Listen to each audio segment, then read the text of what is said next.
all, one element for children is that children are always being told, you can't do that because we are adults, we do that. You don't touch the electricity, you're not allowed to turn the light on, we turn the light on. You can't muck about with the fridge, you can't do this, you can't do that.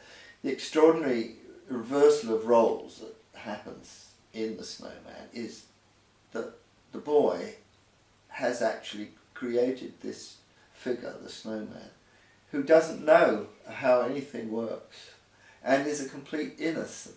And the boy is in this wonderful position about saying, I'll show you how to turn the light on. And look, this is a motorbike, and how you start it, you kick-start it with that. So I said, that's one. So it is actually every child's dream that they were in that position to be able to say, look, we could do this, wouldn't it be wonderful? And it actually opens up the whole idea of imagination and the possibilities of life, which is why children are endlessly entranced by it. Also, I think that because there is no dialogue, it is available to children almost from birth. That we have children, as you know, that come to the show and as young as 2, and of course they don't need to understand all the words because all of it is explained in the show by action and by music, and the music supports it, and actually the music takes it along and makes them feel what the different movements are. This snow falls from a tree, and the music, you can hear it fall from the tree. And when the little boy says come in, he doesn't say come in, the bassoon goes bob bob bob, and the piccolo says I'd love to, says bob bob bob. And actually it creates an enchanted world.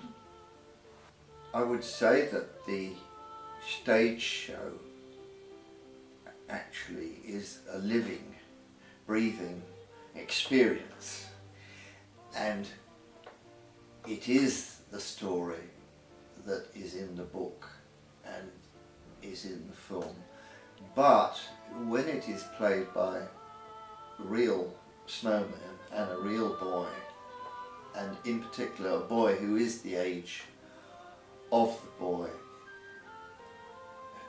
in the book and the film, it adds a terrific dimension, because with live theatre you never know what's going to happen, you never know what's going to go wrong, or whether it's going to be wonderful or not, because it's a real happening, and I think that adds greatly to the experience.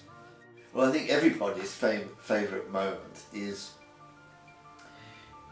when they go to the deep freeze and the snowman looks at a packet of fish fingers and thinks, perhaps I should go fly to the North Pole, and takes hold of the boy's hand, and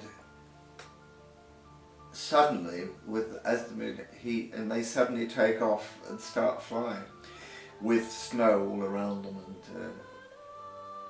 and light. I think that is the most magical moment, and it never fails to touch you at the very end of the show, when the boy goes down and looks at the melted snow and the scarf and the hat, and something different happens from what is in the book and in the film.